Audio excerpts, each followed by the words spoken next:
उछाल के साथ ट्रेड कर रहा है। येस्टरडे $70 पर बैरल था और आज 75 के पार चला गया है और क्लियरली जो क्रूड में तेजी है उससे अपस्ट्रीम कंपनीज को फायदा होता हुआ नजर पड़ेगा। अगर हम बात करें ONGC ऑयल इंडिया, उनके लिए पॉजिटिव है और कहीं ना कहीं अगर हम ऊंचे रियलाइजेशंस की बात करें क्रूड से तो अपस्ट्रीम कंपनीज को फायदा होगा। हालांकि oil marketing companies HPCL, BPCL, IOC जैसी कंपनीज को इसमें दिक्कत होगी क्योंकि इनके ओवरऑल मार्जिन्स पे प्रेशर रहेगा। पेंट कंपनीज रखिए रेडार पे क्योंकि इनका एक बड़ा हिस्सा रॉ मटेरियल का एयरलाइंस कंपनी जैसे कि इंडिगो की तरह ही ज़्यादा होता है और एशियन पेंट्स, बर्जर पेंट जैसे काउंटर्स में आज प्रेशर देखने को मिल सकता है। और इसी तर्ज पे सिटी गैस डिस्ट्रीब्यूशन कंपनीज को रेडार पर रखिए, यहाँ भी एक नेगेटिव रिएक्शन आ सकता है क्योंकि APM गैस में जो कटौती हुई है उसका रिप्लेसमेंट जो है गैस जो है इंपोर्टेड गैस से की गई है जो क्रूड लिंक्ड होती है। तो गैस के कॉस्ट भी बढ़ने के कारण आज आपको गैस स्टॉक्स IGL, MGL और गुजरात गैस रखने हैं रेडार पे। ओके, तो ये स्टॉक्स तो रहेंगे रेडार पर। इसके अलावा यकीन कल वो जो ब्लॉक डील हुई थी, कल हम गैस तो लगा रहे थे कि शायद रिलायंस ने बेचा है, कल कंफर्मेशन मिला उसका? बिल्कुल, और रिलायंस इंडस्ट्रीज ने अपना 3.5% से थोड़ा ज़्यादा हिस्सा एशियन पेंट्स में ब्लॉक डील के जरिए बेचा और हमारी सरप्राइज के हिसाब से अगर हम देखें तो 7,700 करोड़ का माल एक ही म्यूचुअल फंड ने लिया। SBI म्यूचुअल फंड ने पूरा का पूरा ये 7,700 करोड़ का माल जो है अपने म्यूचुअल फंड में लिखा। थोड़े दिनों पहले हमने डिस्कस भी किया था कि 40,000 करोड़ से ज़्यादा कैश SBI म्यूचुअल फंड के पास है, तो लगभग 25% कैश इनके पास जो है अपने म्यूचुअल फंड्स में शायद यहाँ डिप्लॉय होते हुए आपको नजर पड़े। तो दोनों ही रिलायंस इंडस्ट्रीज और एशियन पेंट्स आज रहेंगे रेडार पे। रिलायंस इंडस्ट्रीज, एशियन पेंट्स दोनों आज रडार पे और पेंट स्टॉक्स तो इसीलिए भी क्योंकि क्रूड उबाल में है। कल चर्चा हो रही थी, आज शायद वो ट्रांजैक्शंस प्ले आउट हो रहे हों।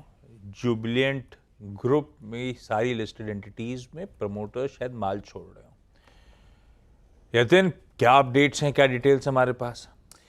देखिए, अगर हम यहाँ बात करें तो जो भरतिया ग्रुप है ये अपने प्राइवेट बिजनेस को फंड करने के लिए जो हिंदुस्तान कोका कोला का बॉटलिंग यूनिट है इसको जो ट्रांजैक्शन है इसको फंड करने के लिए जुबिलेंट ग्रुप के शेयर्स बेचेंगे। अगर हम बात करें तो जुबिलेंट फूड वर्क्स, जुबिलेंट इंग्रेवा, जुबिलेंट फार्मोवा, ये 3 कंपनियों में वो अपनी हिस्सेदारी बेचेंगे। और अगर हम बात करें तो कुल मिला के 2,000 करोड़ रुपए की ये ब्लॉक डील आपको आज होती हुई नजर पड़ेगी। पर्टिकुलरली अगर हम बात करें तो जुबिलेंट फार्मोवा यहाँ 3.5% हिस्सा वो बेचेंगे। 10% डिस्काउंट है, यहाँ फ्लोर प्राइस है 1013। जुबिलेंट इंग्रेवा यहाँ 7.5% हिस्सा वो बेचेंगे। 8% का डिस्काउंट पे आपको फ्लोर प्राइस 627 रुपए के आसपास आता हुआ नजर पड़ रहा है। और ऑब्वियसली आज नजर रहेगी जुबिलेंट फूड वर्क्स पे क्योंकि यहाँ प्रमोटर्स 2% हिस्सा बेचेंगे। करीब 641 रुपीज़ के आसपास का यहाँ फ्लोर प्राइस आता हुआ नजर पड़ रहा है जो कि करंट मार्केट प्राइस से लगभग 20-25 रुपए डिस्काउंट पे आपको आता हुआ नजर पड़ रहा है।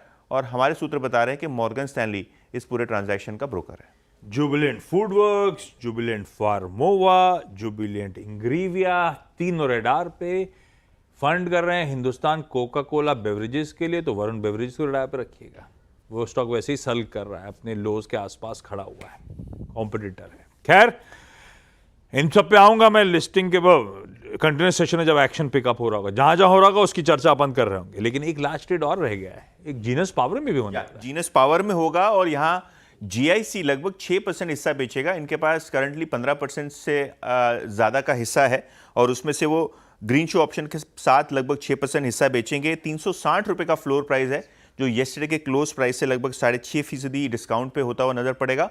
और कुल मिला के 650 करोड़ की ये ब्लॉक डील आपको इस पर्टिकुलर काउंटर में होती हुई आज नजर पड़ सकती है। एक और न्यूज आपको बताते हैं, टोरेंट पावर इनको 300 मेगावाट का ACCI का विंड पावर प्रोजेक्ट हाथ लगा है। 2650 करोड़ रुपए का ये टोटल ऑर्डर है। तो ऑब्वियसली ये स्टॉक फोकस में रहेगा क्योंकि जनरली विंड के लिए ये बड़ा ऑर्डर आपको आता हुआ नजर पड़ रहा है।